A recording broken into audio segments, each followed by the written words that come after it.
Hello and welcome everyone. My name is Ben Klein, and today we'll be presenting our presentation. Today we're going to be analyzing our company Chobani, the Greek yogurt company, and specifically their diversity initiative, a work-first strategy built around hiring refugees and immigrants as a core part of their business model. This isn't a story about a company that runs a diversity program on the side. For Chobani, diversity is the business strategy, and today we are going to examine what that looks like from the inside. We're going to look at what's working, what the research says about it, and what managers can learn from it. Now, if we move on to the agenda, here's a quick overview of what we'll be covering today. We'll start with a brief overview of Chobani as a company, then move into describing the diversity initiative itself. And from there, we'll look at the leadership driving this initiative and how employees actually experience it on the ground. We'll connect what we found to two peer-reviewed scholarly sources and examine the internal challenges the research reveals, and then present our measured data and key benefits. We'll close with concrete recommendations for managers, followed by a conclusion that ties everything together. Thank you. Before we can analyze the diversity initiative, we need to understand who Chobani is. Chobani was founded in 2005 by Hamdi Ulukia, a Kurdish immigrant himself, in upstate New York. He purchased an old Kraft Foods plant and built what would become the best-selling Greek yogurt brand in the United States. Today, Chobani has more than 5,000 employees across its U.S. locations. Their mission is simple: making better food for more people. But what sets them apart is how deeply that mission extends to people who make the food. The three statistics tell the story right away. Approximately 30% of Chobani's workforce are refugees or immigrants. More than 20 nationalities are represented across their production facilities. And about 5,000 employees are part of an organization that consistently ranks as one of the most mission-driven food companies in the country. According to the Chobani 2026 Media Kit and the Catalyst Report from 2021, these numbers are not a coincidence. They are the result of intentional hiring strategy that began when Olukia first opened their New York plant. Moving on. So, what does this diversity initiative actually look like in practice?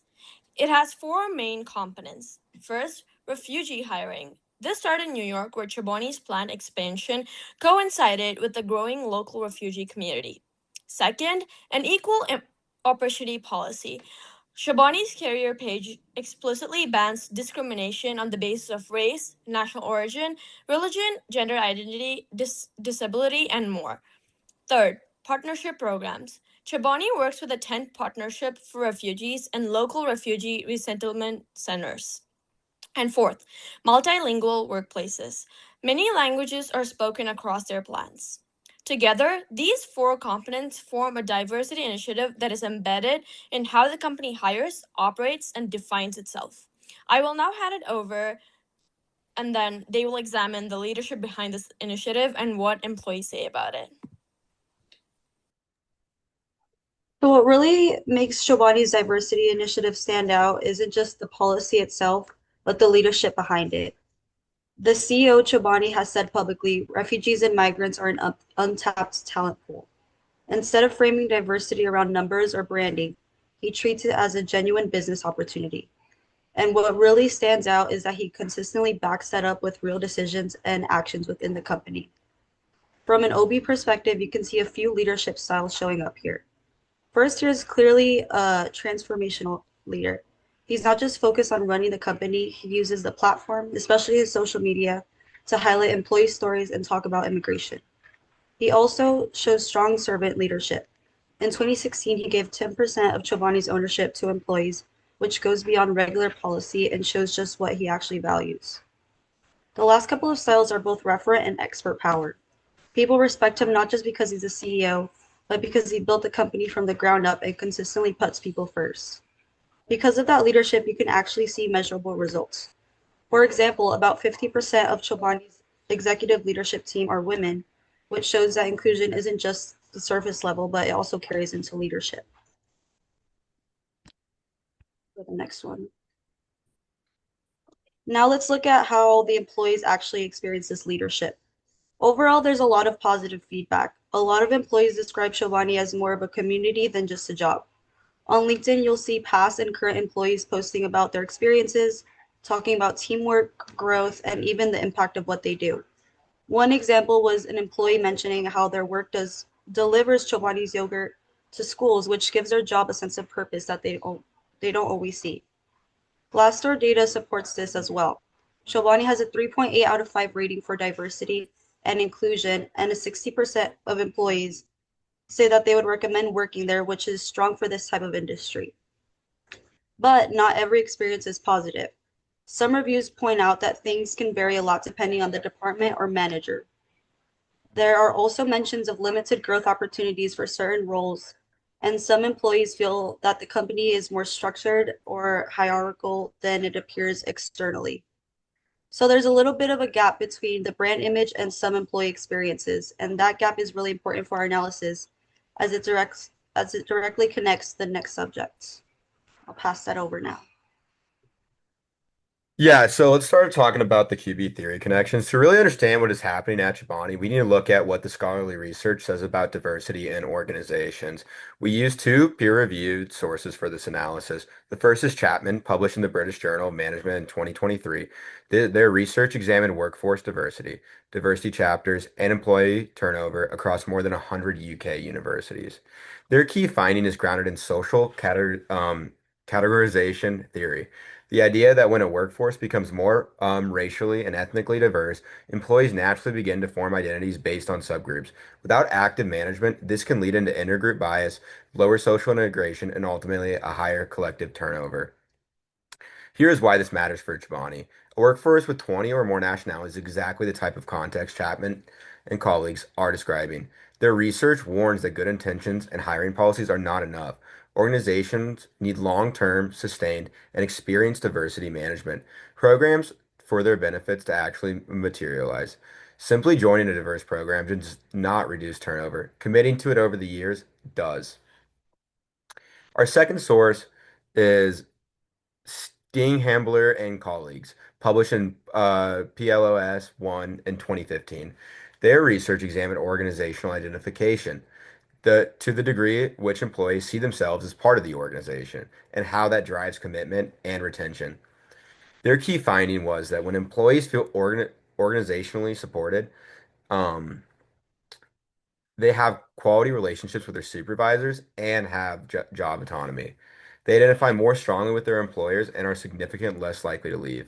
Applying this to Chobani, this is both encouraging and revealing to utilize leadership and the company's mission to create a strong organization identity.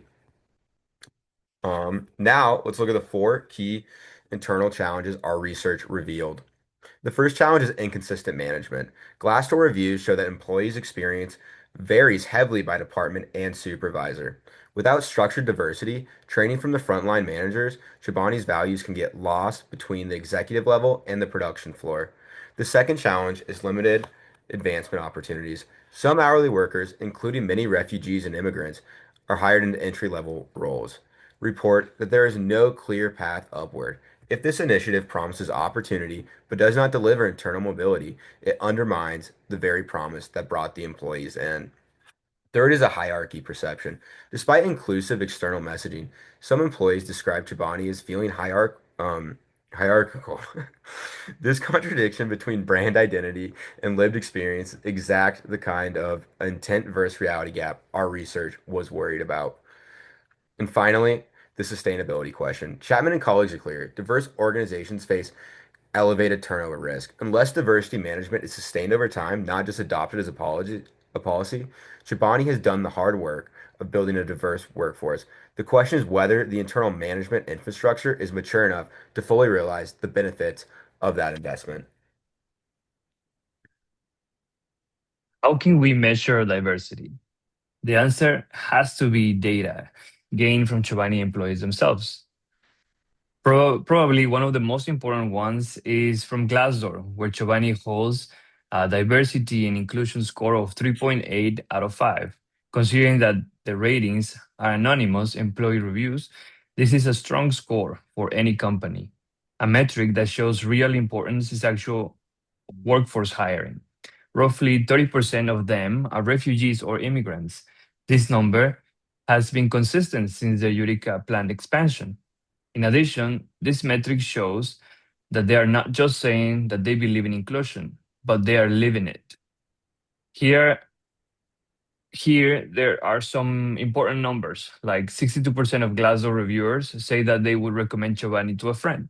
There are over 20 nationalities across the production operations. Women that serve in executive positions are approximately 50%, demonstrating that diversity and inclusion are not just for entry-level jobs. Now, let me ask you another question. Are these numbers pure perfection? No. There are gaps on the data that show measuring needs to go deeper in each department and demographic group. This is something Chobani's current public reporting does not show, given that they are privately owned.